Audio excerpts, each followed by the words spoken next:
Prendre en main votre vie, changer de train-train, ça fait longtemps que vous en rêvez. Et puis les années passent, défilent à une vitesse grand V, on regarde le compteur, et là paf, on a 30 ans, 40 ans, 50 ans, 60, bref, on se rend compte qu'on a vieilli, oui, mais on a mûri aussi. Vous vous sentez aujourd'hui bloqué dans votre ascension professionnelle ? Vous êtes un entrepreneur surmotivé à l'idée de monter votre propre business ? Vous en avez ras-le-bol d'être sous-rémunéré et vous ne souhaitez vivre que pour votre projet ? Vous manquez de reconnaissance au travail ? En tout cas, si vous êtes branché sur ce podcast, c'est que c'est déjà le bon moment pour changer de métier, pour changer de vie. Vous écoutez d'ailleurs Cocktail Gagnant, le podcast de la chaîne de fitness l'Orange Bleu qui va peut-être changer votre vie. Merci de nous suivre sur toutes les plateformes, Spotify, Deezer, l'appli Podcast Apple et YouTube. Très bonne écoute. Ils ont pris en main leur vie, ils ont évolué ou parfois tout plaqué pour être aujourd'hui à la tête d'un ou plusieurs clubs de fitness l'Orange Bleu.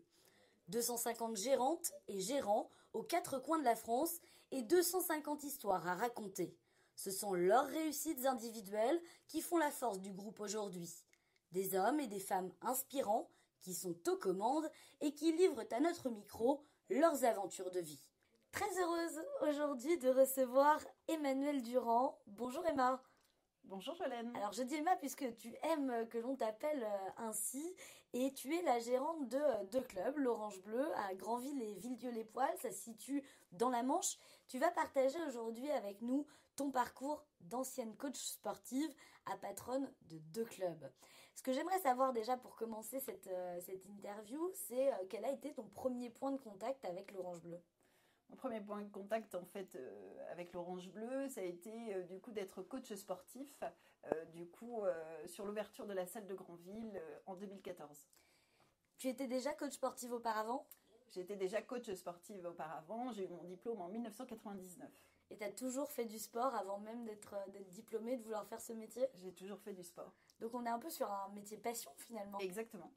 Quand tu as commencé justement en tant que coach sportive, diplômée, puis là salariée de Granville pendant 4 ans, est-ce que dès le départ tu t'étais dit un jour je serai à la tête d'un ou de plusieurs clubs ?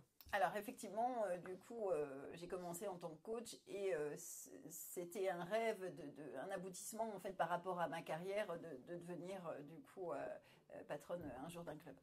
T'avais la fibre entrepreneuriale déjà en toi depuis longtemps ? Pas forcément en fait, dès le départ ça n'a pas été une évidence, mais avec les années d'expérience, ça l'a été par la suite. Et là, 2018, c'est vraiment une date clé dans ton parcours, puisque on te propose finalement de reprendre ce club de Granville dans lequel tu étais coach sportif, salarié. Explique-nous, raconte-nous cette histoire. Effectivement, mon patron m'a proposé en fait de reprendre le club, donc j'ai saisi l'opportunité. Comment tu as été accompagnée dans la préparation de ce projet ? Il y a des équipes qui viennent en support pour t'accompagner, les équipes implantation au niveau de l'Orange Bleu. Raconte-nous comment ça s'est fait une fois que tu as décidé de reprendre ce club. Alors c'est vrai que j'ai eu plusieurs contacts forcément avec la chaîne. Et ensuite, comme j'étais déjà coach en fait à l'intérieur du club, ça a été quand même assez facile. En fait, ça a facilité les choses. Ensuite, il y avait la partie gestion, en fait, où là, j'ai eu une formation avec la chaîne. Et puis après, c'était parti. Oui, parce qu'on ne passe pas de coach à gérante en un claquement de doigts, je suppose. Non, il y a différents, effectivement, la partie management, la partie communication, la partie gestion, en fait, où en tant que coach, on n'a pas de notion, en fait, et on est obligé de passer par la case formation. Avec l'Orange Bleu, Académie, qui aussi propose des formations. Tu as fait aussi des formations spécifiques, toi, peut-être, en plus des formations dédiées au départ, au lancement des nouveaux gérants ? Non, je n'ai pas fait de formation complémentaire parce que déjà, en fait, celle que j'avais suivie justement pour être gérante m'a suffi, en fait. Et puis, l'expérience que j'avais déjà a fait que ça m'a suffi. Quelles sont pour toi les qualités principales d'une bonne gérante de salle de fitness ? Alors une bonne gérante, un bon management en fait déjà auprès des salariés forcément. Et puis ensuite, se tourner au maximum en fait vers la communication, vers être proche en fait des adhérents. Et puis la gestion, parce que du coup, c'est la base en fait quand on est patron d'une entreprise. Quel a été quel est ton souvenir aujourd'hui de ton premier jour en tant que gérante à l'Orange Bleu de Granville? Parce que là, tu changeais de statut ce jour-là. Alors, c'est vrai que ça m'a pas trop changé parce que du coup, j'ai fait exactement les mêmes choses, on va dire, qu'en tant que coach. J'ai eu le même échange en fait avec les coachs et puis avec les adhérents. J'ai continué un certain temps les cours collectifs, même si j'étais passée gérante, j'avais l'envie de continuer les cours collectifs. Donc finalement, ça s'est très bien passé. C'était plus, on va dire, personnellement, un aboutissement par rapport à de nombreuses années derrière moi. C'est un aboutissement, mais aussi, je suppose que c'est pour toi une vraie valeur ajoutée d'avoir été justement coach et puis de devenir gérante, donc de passer par toutes les étapes, donc en soi de comprendre le quotidien aussi de tes équipes. C'est ça, exactement. Alors après, en fait, c'est là où, du coup, c'est vraiment le côté positif, c'est-à-dire que on a la reconnaissance en fait des coachs, c'est-à-dire que moi j'ai une reconnaissance envers mes coachs parce que je sais ce que ça représente en fait le travail de coach. Est-ce que tu as eu des moments de doute, un moment où tu t'es dit j'y vais pas? Oui, c'est compliqué parce que du coup, j'ai une famille derrière et on se pose toujours la question de se dire j'espère que ça va fonctionner, j'espère que on passe effectivement du statut salarié à indépendant. Donc oui, effectivement, il y a certaines questions, mais voilà, c'était tellement un rêve que je m'en suis pas posé énormément. Et du coup, est-ce que tu te souviens peut-être, tu me parlais déjà de ta famille, est-ce que ta famille t'a accompagné justement et t'a soutenu? Parce que c'est important quand on mène un projet entrepreneurial d'être entouré. Alors, c'est vrai que j'ai un côté, en fait, je pense, assez indépendante. Et en fait, j'ai mené ce projet quand même assez seul, on va dire, parce que du coup, j'avais cette expérience et je savais où j'allais. Tu as mené deux projets assez rapprochés finalement, puisque Granville c'était en 2018, et puis tu as ouvert Villedieu-les-Poêles à la sortie du Covid en 2022. J'imagine que c'est quand même différent, puisque Granville, je rappelle que c'était un rachat de club déjà existant, l'Orange Bleu, et Villedieu-les-Poêles c'était vraiment une création. C'est ça, Quelles sont les différences entre ces deux projets? Et puis surtout, ça a été des défis supplémentaires, je suppose, pour cette création. Ça a été un sacré challenge parce qu'effectivement, comme tu l'as dit, on sortit du Covid. J'avais aucune notion en fait de savoir si ça allait fonctionner ou pas, mais j'avais l'envie en fait de réaliser ce projet parce qu'effectivement cette ville n'avait aucune activité et voilà, c'était vraiment un challenge effectivement. Villedieu-les-Poêles, pour ceux qui nous écoutent et qui ne connaîtraient pas, c'est quelle typologie de commune? On est sur une petite commune. On est sur une petite commune d'à peu près 4 à 5 000 adhérents. Et sur laquelle il y avait déjà une offre sportive? Il n'y avait aucune activité sportive. Il y avait simplement une piscine. Et sinon, après, effectivement, il n'y avait rien du tout. Et donc, 2 ans après l'ouverture, tu as combien d'adhérents? J'ai 800 adhérents du coup sur le club de Villedieu-les-Poêles. Donc une zone de chalandise de 15 000 habitants, mais voilà, implantée sur une commune de 4 000 avec 800 adhérents, ce sont de très beaux résultats. Comment aujourd'hui tu t'organises, puisque tu as deux clubs, donc ils ne sont pas très loin géographiquement l'un de l'autre, pour être présente à la fois sur l'un et sur l'autre, et puis quelles sont les fonctions toi que tu occupes principalement? Alors j'essaye en fait de faire 3 jours, donc 3 jours sur Granville, lundi, mardi, mercredi en fait sur Granville et jeudi, vendredi, samedi plutôt sur Villedieu. Ensuite, du coup, j'ai fait une organisation. Quand j'arrive, en fait, en général, j'ai des petites notes. En fait par les coachs et puis donc je traite toutes ces notes et puis je reste en fait avec les coachs toute la journée sur les clubs. Tu donnes encore des cours? Je donne encore des cours parce qu'en fait, j'aime, c'est comme tu l'as dit au départ, c'est une passion. Et donc, bien évidemment, beaucoup moins quand il y a un remplacement à faire ou quelque chose, ou un blessé ou autre. Mais oui, effectivement, ça m'arrive. C'est l'occasion aussi de faire le cours pour se tenir Voilà, en forme. les adhérents sont contents de me retrouver. Voilà. Tu as des adhérents que tu connais depuis justement 2014? J'ai des adhérents même depuis le début, on va dire. Je suis revenue en fait dans ma région du coup en 2004 et donc j'ai fait des cours en fait à partir de 2004 dans ma région et j'ai des adhérents qui m'ont suivi depuis 2004. Le côté fidélisation, fidélité des adhérents par la convivialité aussi qui est l'état d'esprit vraiment général de l'Orange Bleu, toi tu le ressens, tu le ressens au sein de ton club au quotidien, au sein de tes clubs? Oui, c'est vraiment une petite famille, quoi. C'est vraiment le côté convivial et puis famille. Les gens viennent faire du sport mais aussi passer un bon moment, c'est ça? Exactement.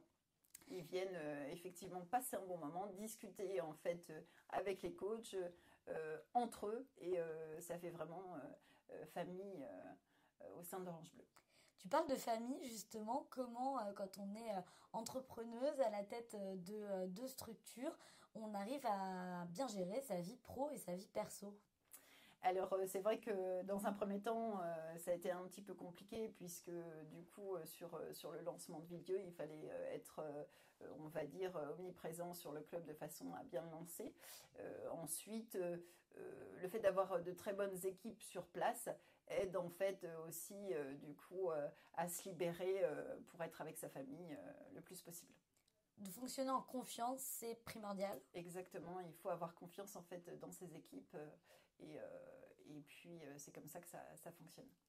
Aujourd'hui, le groupe L'Orange Bleu, c'est 400 salles partout en France et il y en a pas mal justement autour de chez toi, dans notamment la région Normandie, la Bretagne qui est pas très loin non plus. Est-ce que tu échanges avec d'autres gérants qui sont autour de chez toi? Certains peut-être t'ont même donné des conseils au départ.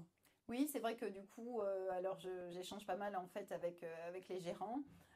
J'ai vraiment en fait un gérant qui a aussi de l'expérience et vers lequel je me suis tournée au départ d'être patronne. En fait, je l'ai pas mal appelé sur pas mal de choses. Est-ce qu'on a le droit de savoir qui c'est? C'est Cédric de Fougères. Alors Cédric qui a 4 clubs en effet et qui sera sûrement prochainement aussi à notre micro et qui est un licencié de marque L'Orange Bleu depuis de nombreuses années en effet. Quel est le conseil précieux qu'il a pu te donner? Alors sur le management, parce qu'en fait c'est pas forcément évident. La notion qui est pas évidente, c'est lorsqu'en fait on est collègue et ensuite on passe du coup patronne et du coup j'ai été en fait patronne et du coup mon collègue du coup est devenu mon salarié. Et ça a été le passage un peu difficile et c'est là où il m'a conseillé en fait par rapport au management. Ça a été de très bons conseils. Justement, quel conseil t'a-t-il donné pour gérer ce passage de coach salarié collègue à gérante et donc leur patronne finalement? Alors effectivement, du coup, il m'a conseillé de discuter avec eux et puis de poser mes propres règles, on va dire, à l'intérieur de l'Orange Bleu, de façon à ce que ça puisse fonctionner et qu'il n'y ait pas de problème. Il y avait une relation de copinage, d'amitié auparavant quand tu étais coach avec tes collègues? Oui, c'est ça, mais après on l'a gardé aussi parce que du coup je voulais pas perdre en fait ce côté justement famille et puis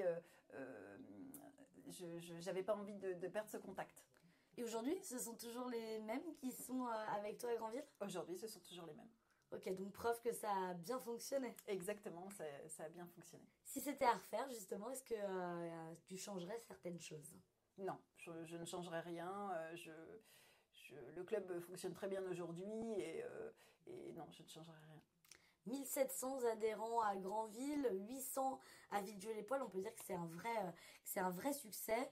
Si certains qui nous écoutent ou certaines qui nous écoutent souhaitent se lancer aussi dans un projet comme le tien, de devenir gérant ou gérante d'un club L'Orange Bleu, alors je précise qu'on n'est pas obligé d'avoir été coach auparavant, hein, ça peut être très bien une reconversion, mais est-ce que s'il y avait un ou plusieurs conseils à leur donner, quels seraient-ils?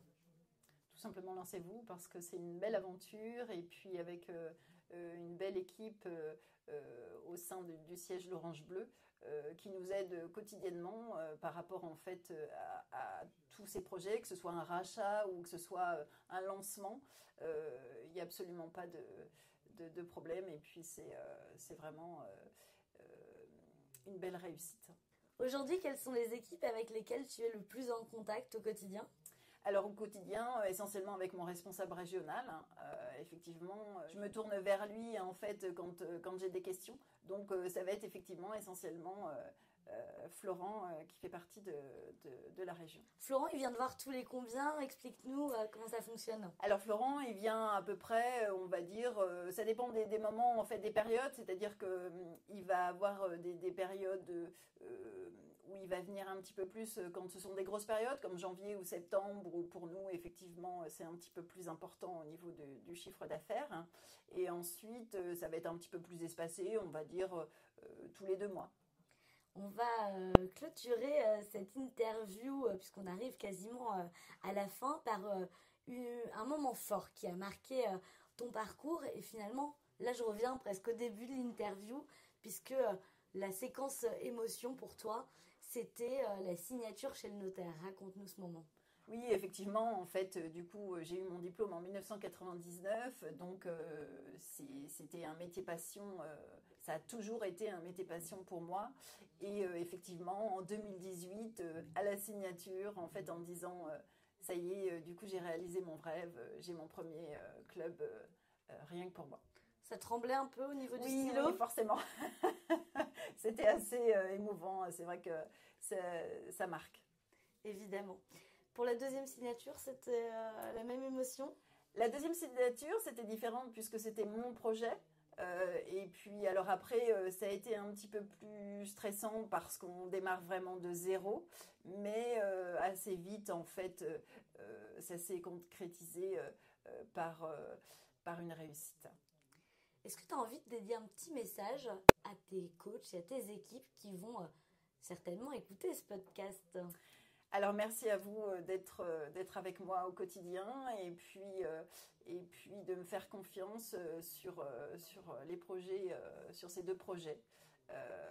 Ce sont des équipes en fait où vraiment j'ai confiance en eux et puis mois par mois et année après année, parce que du coup effectivement il y en a qui sont là depuis le départ, on réalise vraiment de belles choses. Est-ce que justement tu as d'autres projets à venir ? Alors pourquoi pas ? Effectivement, peut-être avoir un 3e club qui resterait dans la région.